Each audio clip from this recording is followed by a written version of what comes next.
A Central Província apresenta Ouro Pretana, uma série de encontros com mulheres que se destacam na nossa comunidade.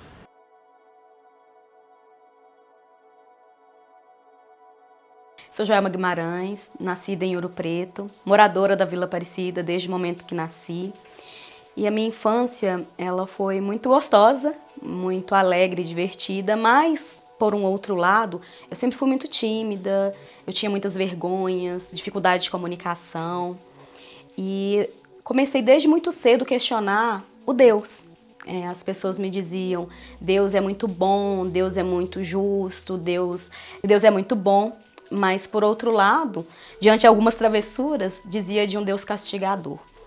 Então, mesmo na infância, já vim com muitas contradições internas e questionamentos. Porque eu ficava pensando, Deus é bom ou Ele é castigador? E diante a tudo que eu vivenciava, diante a tudo que tinha em meu entorno, eu via muita desigualdade. Então, desde sempre eu ficava me questionando, poxa, se tem esse Deus que Ele é bom, porque tem tanta gente que passa dificuldade, tem tanta gente que tem tanta coisa, e eu não conseguia encontrar resposta. E na minha inocência infantil, eu queria ser advogada, porque enquanto criança eu acreditava que uma pessoa que fosse da advocacia, que falasse de leis, teria ali a oportunidade de minimizar as desigualdades que tanto me contrariavam. E passei por muitos anos querendo ser advogada. Contudo, no decorrer do tempo, a vida foi passando, nunca consegui entrar verdadeiramente para o curso de Direito. E como eu gostava muito de escrever, eu gostava muito de escrever poesias, queria ser poetisa além de advogada, eu comecei a desenvolver essa habilidade. Todas as vezes que acontecia alguma coisa, até em casa, de travessura, que eu queria falar com minha mãe e não tinha coragem, eu fazia através da escrita.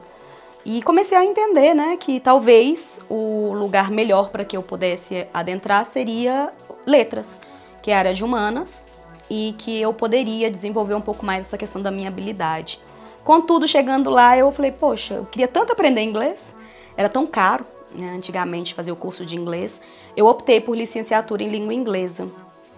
Mas antes de fazer essa escolha, essa opção, nós passamos por o tronco, né, das disciplinas que são iguais para as duas licenciaturas e para também bacharelado, é a mesma grade curricular. E eu fiz o Enem, na época era metade Enem, metade prova. Foi muito bem na redação e eu falei, poxa, agora eu vou entrar na universidade e a expectativa era ingresso para poder fazer letras e depois eu troco para fazer direito.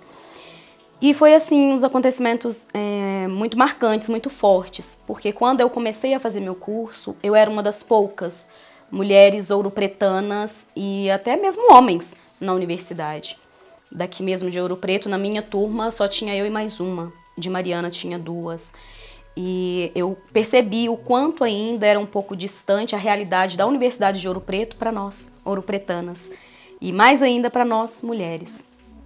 E com o passar do tempo, tive a aula de português e aconteceu da professora pedir para a gente fazer um texto de nivelamento para ver como que estava a escrita, né? Ela falou, universidade pública, vem pessoas de rede particular, rede pública, vamos fazer um alinhamento para a gente entender em que ponto vocês estão. E daí foi justamente nesse momento que ela disse que queria sentar com todos os alunos para poder fazer esses alinhamentos. Infelizmente eu não fui nesse dia. No dia seguinte ela me chamou, né? Ela me chamou para poder fazer as correções do texto que eu tinha feito e tudo mais, chamou também outros alunos. E quando ela me chamou, foi uma surpresa muito grande para mim, porque ela falou assim, olha, Joelma, no seu texto eu não anotei nada. Aqui eu não consegui detectar nada aqui. Deixa eu entender por que eu não anotei nada. Aí ela lendo falou assim, olha, eu não anotei nada porque do seu texto não se aproveita nada. Para os outros alunos, eu até pedi para refazer. No seu caso, não tem como. Porque não tem coerência, não tem coesão, não tá legal. E aquilo para mim foi um choque muito grande, porque eu falei para ela, né? O que você está me dizendo para mim de verdade é uma novidade, porque eu sempre fui muito mais habilidosa na escrita do que em outras áreas. E então para mim isso é uma novidade. Inclusive já ganhei medalhas quando eu era criança, por causa de poesia. Eu entrei na universidade justamente por causa da minha escrita, da minha redação. Então, você falar isso comigo, eu estou muito surpresa. E aí que foi o choque, né? Porque ela me disse, de duas uma, ou você não entendeu a proposta do texto, ou te enganaram a vida inteira. E naquele momento, assim, me veio aquele frio, assim, né, na barriga, e pensei, poxa, não tem nem o que responder para ela nesse momento. E foi um momento, assim, também que eu falei, poxa, se tá tão ruim assim, eu gostaria até de te pedir desculpa por ter feito você perder o tempo em corrigir a minha redação. Mas, independente de pontuação, eu gostaria de fazer novamente, porque se tá tão ruim, eu quero melhorar, né? E a partir daquele momento, veio uma grande desilusão, até mesmo para poder escrever. Eu começava a me questionar a todo momento se de fato eu teria como dar continuidade a essa vontade de ser escritora, poetisa e tudo mais. E adormeci esse desejo, esse sonho, né? E com o passar do tempo eu não consegui ingressar para a área de direito. Aconteceram vários percursos que foram me tirando deste lugar, até que eu me tornei terapeuta. Hoje sou terapeuta integrativa e daí eu percebi que de fato o direito não era o caminho que eu deveria de seguir. E foi justamente nessa trajetória de terapia, de falar de autoconhecimento, de começar a me posicionar enquanto mulher, ou pretana, negra, que surgiu até uma possibilidade de fazer parte da escrita de uma coautoria de um livro. Naquele primeiro momento, recuei, fiquei pensando, falei, poxa, parece que não, eu pensava que eu era boa de escrita, mas parece que não sou tão boa assim, e acabei aceitando o desafio. E o que me chamou a atenção foi o título do livro, Lugar de Mulher é Onde Ela Quiser. É claro que biologicamente eu não acredito nisso, né? Biologicamente nós somos mais frágeis, mas em todo outro contexto eu acredito sim que lugar de mulher é onde ela quiser. Aceitei esse desafio, então que para muitos pode ser assim uma pequena participação de coautoria, para mim foi essa quebra desse choque, né, desse trauma que ficou percorrendo ali na minha mente durante tantos anos. E daí eu vi como que a universidade mudou, o quanto as pessoas da localidade começaram a fazer parte desse contexto universitário. E muitas pessoas me perguntam, mas você é favorável das cotas? Você acha que nós negros somos inferiores? E eu digo, não, muito pelo contrário. Por conhecer a história de Ouro Preto, por saber que nós temos uma cidade patrimônio da humanidade que foi construída através das pessoas negras que viveram aqui, não teria como eu acreditar que os negros são inferiores de qualquer outra pessoa. Mas as cotas não são por causa que os negros são inferiores, muito pelo contrário, né? É uma tentativa de reparação de um fator histórico, que queiramos ou não, está perpetuando dentro das nossas realidades. Se você for em todos os lugares, muito poucas pessoas negras representativas daquele lugar. Então, essa iniciativa de cotas é um começo para uma tentativa de equilibrar esse sistema que foi sempre muito injusto com nós, negros. Mas é claro que para poder mexer verdadeiramente da forma necessária, nós temos que pensar na educação de base. Precisa se estruturar melhor a educação de base. E daí vão se fazendo os ajustes necessários.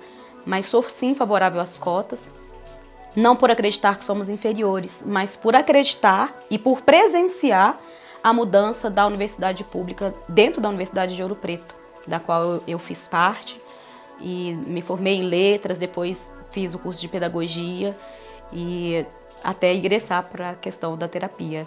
Trabalhar como guia de turismo, para mim, é uma área que não tem palavras que possa descrever, porque quando eu era criança, eu via o tanto de gente visitando a cidade e não entendia o porquê de tantas pessoas tirando fotos, de tantas pessoas estarem vindo para cá. E depois que eu morei fora e retornei, eu vi Ouro Preto com outros olhos. E quando comecei a estudar a história de Ouro Preto, eu fiquei assim alucinada, encantada com tudo o que aconteceu de importante neste lugar, que hoje é patrimônio da humanidade. Poder trabalhar com turista, apresentar a história do lugar onde eu nasci, não tem palavras que possam descrever o prazer e a satisfação que eu tenho nisso. E agora, com esse olhar afrocentrado, não está mais no tempo de ficar falando somente que os negros sofreram, que eles passaram frio, que eles passaram fome, mas sim que passaram tudo isso, a gente não pode negligenciar e fazer de conta que não aconteceu, mas destacar todo o conhecimento africano que tem nessa terra. Poder falar de um lugar de mulher negra e conseguir mostrar às pessoas este outro lado da história, para mim é muito marcante. É uma coisa assim que não tem palavras de verdade que possa descrever a satisfação que eu tenho em realizar esse trabalho de guia de turismo.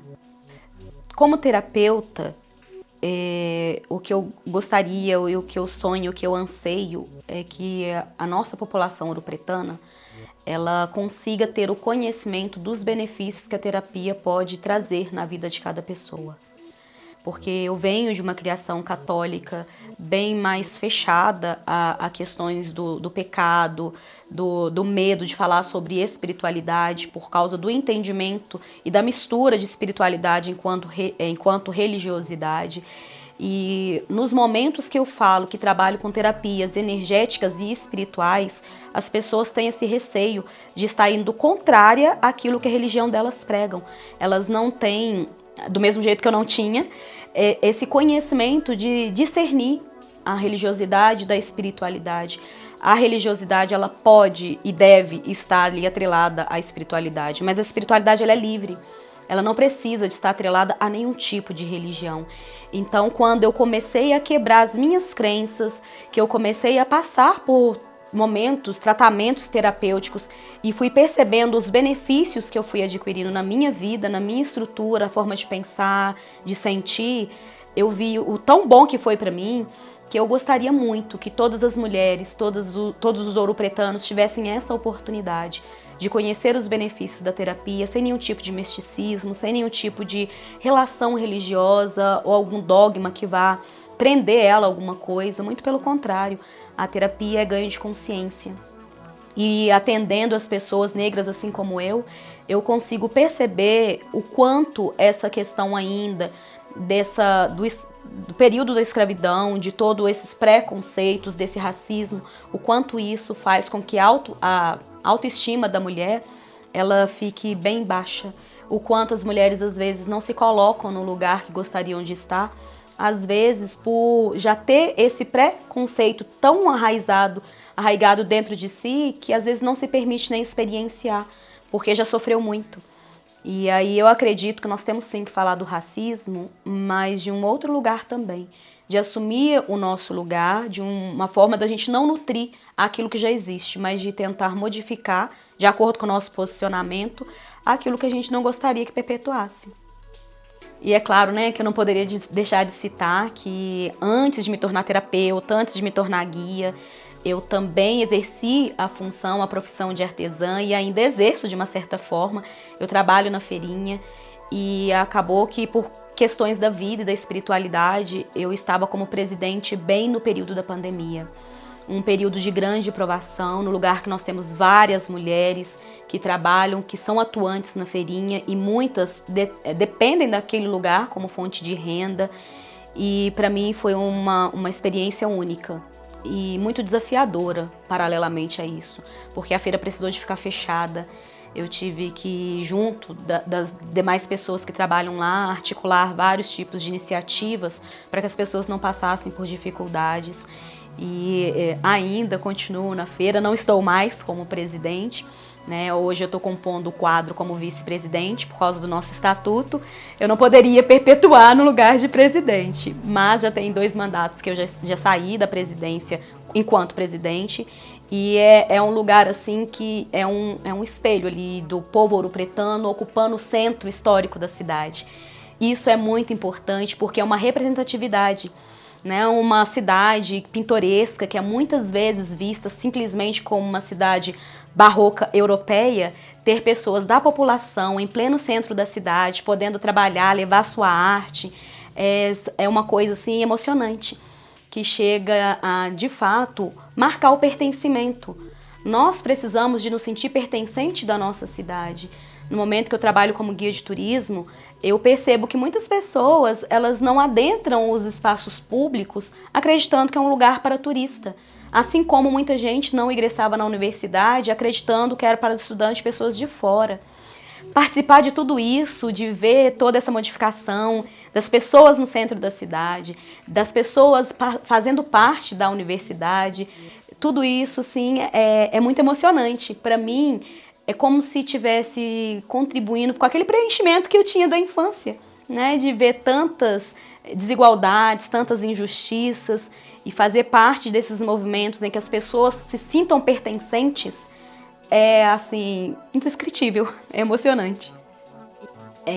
Não poderia deixar também de citar o projeto Arte na Vila e a canjica comunitária, que eu sou ali, né, uma pessoa que estou como articuladora, mas é um projeto de muitas mãos. Quando eu falo do projeto Arte na Vila, eu falo de mais um filho. É um projeto de 16 anos que acontece através de doação. Muita gente já passou pelo projeto. Eu já tive a oportunidade de ver os menininhos chegarem lá pequenininhos. Depois eles se tornam ajudantes do projeto, monitores do projeto. E já tive a experiência de assinar até mesmo uma questão de experiência profissional, porque o menino tinha que levar o currículo e não tinha nada para colocar, e ele tinha sido monitor do projeto. É algo que a satisfação também é muito grande. Tem meninos que nem vão para a escola e falam, não, eu tenho um professor, a tia Joelma. E isso daí, para mim, que trabalho com crianças e gosto desse universo infantil, é também emocionante. Poder estar à frente de realizações assim.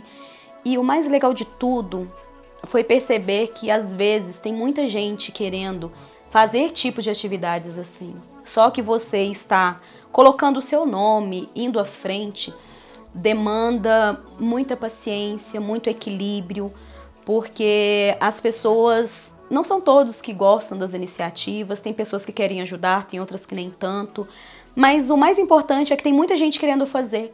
Às vezes as pessoas não querem estar à frente, mas elas querem participar. E foi muito legal no começo lá da canjica comunitária, que também já tem 15 anos, que veio um ano depois do projeto Arte na Vila. Tinha algumas vizinhas que estavam meio assim, né, meio que sem se falar, e se juntaram para poder cozinhar, se juntaram para fazer a canjica, e hoje o que foi lá atrás chamado a canjica de Joelma, hoje se tornou verdadeiramente uma canjica comunitária, que nós temos todas as idades confraternizando juntos, sem bebida alcoólica, sem apologia à questão muito sexualizada da música, porque são músicas tradicionais, de quadrilha, é uma festa voltada para a família e com ênfase no público infantil. Ou seja, multiplicidades e todas elas eu me encaixo. Quando as pessoas ficam falando, Joelma, mas você tem que achar o nicho. Eu falei, eu não sei qual é o meu nicho, porque em tudo isso que eu faço, me fascina. Eu gosto de trabalhar com professores, eu gosto de trabalhar com os pais, eu gosto de trabalhar com estudantes, eu gosto de ser guia, amo ser terapeuta, e tudo isso é um pouquinho de mim. Tudo isso descreve quem Joelma está se tornando. Que eu acredito que tem muita coisa ainda para conhecer, para lapidar, por fazer, mas tudo isso é um pouquinho do meu universo, é um pouquinho da minha vida. Então, a Joelma, mãe e esposa, é um pouco complicado, canceriano, né? Então, assim, a minha filha fala, mãe, você é muito dramática, você é muito exagerada. Sim, sou um pouquinho dramática, sou um pouquinho exagerada, mas eu acredito que os nossos filhos, eles precisam de ser filhos de fato para o mundo. Eles precisam de ter aprendizados, tendo em consideração que eu estou mãe, mas eles não terão a Joelma fisicamente, eternamente, né? Então, a Joelma mãe, eu exijo, eu peço, eu cobro que eles tenham as responsabilidades sanadas, cumpridas, para que eles consigam sobreviver em qualquer lugar que eles estejam. E eu nunca fui muito mãe de comprar presentes no sentido de brinquedos caros, roupas de marca, até mesmo porque o contexto financeiro nunca permite tanto fazer extrapolias, né? Mas é porque eu não acho que seja o que eles precisam verdadeiramente, mas eu sempre tentei encaminhar pela questão dos estudos, do conhecimento. Tanto com eles, quanto com os meus alunos, quanto com o turismo pedagógico, eu sempre marco para eles. Tudo de objeto, tudo de matéria pode se perder. Um celular podem te roubar, uma roupa ela vai estragar, mas o conhecimento você leva por onde você for. É uma coisa que ninguém te toma. Ainda que tentem te diminuir, ainda que desconsiderem, ainda que tentem te desrespeitar, o conhecimento é uma coisa que é sua. Ninguém pode te roubar. É o que eu passo para eles, e o que eu passo para as crianças que vão fazer o projeto lá comigo. Nós falamos sempre dessa questão do humano, porque a gente pode ser o que a gente for. Se a gente não for humano, diante a mais um ser humano, tudo aquilo que a gente conseguiu adquirir com o tempo não vale tanto quanto poderia valer. E para, assim, finalizando, né, a nossa conversa, eu fiz um percorrido de um pouquinho de coisas que eu gosto de fazer. E as pessoas falam assim, nossa, Joelma, diante de tanta multiplicidade. Aí algumas brincavam, ô comunitária, o que você está fazendo hoje? E eu quero dizer que, na verdade, tudo isso que eu fiz foi um impulso da vida me pedindo para. Diante de todos os tipos de injustiças, de adversidades, de dificuldades que eu encontrava em cada lugar que eu passava, eu optei por não ficar na reclamação. Eu optei por buscar a minha superação. E daí, o que eu levei para mim e levo para mim dentro do meu dia a dia, eu quero expandir para as outras mulheres. Se existem portas que não são abertas para vocês, construa sua própria porta. Viva aquilo que você anseia viver. Eu fui parada na universidade por um professor que me disse, universidade pública não é para quem precisa de trabalhar, e eu de uniforme, que eu estava chegando do trabalho, e ele disse, universidade pública não é para quem precisa de trabalhar. A outra professora me disse, te enganaram a vida inteira, isso que você escreve não dá nem para poder ser reaproveitado. E diante de tudo isso, eu respirei fundo, eu chorei internamente, né? Quando cheguei em casa eu chorei de verdade, mas nada disso fez com que eu parasse. Por quê? Porque existe algo maior que vibra dentro. E quando vibra dentro, você precisa de se apoiar, você precisa de se validar. E é isso que eu levo nos meus atendimentos, nas minhas palestras, nas minhas vivências. Confie em você. Tenha exercício do amor próprio. Não permita que as pessoas digam aonde você pode chegar. Não deixe que as pessoas te limitem. Porque ser mulher é uma bênção. A gente tem a capacidade de levar dentro do nosso ventre uma vida. E com isso, a gente vê que o poder da mulher, de fato, ele é ilimitado. Não é para poder disputar lugar com o homem, não é isso. A questão é de se posicionar no lugar que ela merece estar. Porque, de fato, para mim, lugar de mulher é onde ela quiser. E aí tudo resume, né, de ter aceitado esse convite para participar desse livro, que acredito que é aí um aquecimento. Eu quero escrever outros livros, inclusive tem alguns que já estão sendo encaminhados. E é isso. Aí você quiser falar um pouco. Assim, eu tiro assim pra cá ou deixo aqui? Aí. Esse é o primeiro de muitos. E é claro, né, gente, que esse livro aqui é uma coautoria, que eu não poderia deixar de trazer para minha amiga de infância, Laura, entregar em mãos. E que espero que seja o primeiro de muitos. Então, com muito carinho, eu trouxe aqui para poder dar de presente para minha amiga de infância, Laura. Ô, João, muito obrigada. Emoção de escutar a sua história, fazer parte dela um pouquinho, né? Você faz parte da história da província, da nossa família. E é um orgulho para nós ter você, ouropretana, levando, né, essa força para todas nós. Né? Nós somos gratas por ter você aqui na nossa família. Muito obrigada. Vou ler em primeira mão. E o lugar de mulher é onde ela quiser.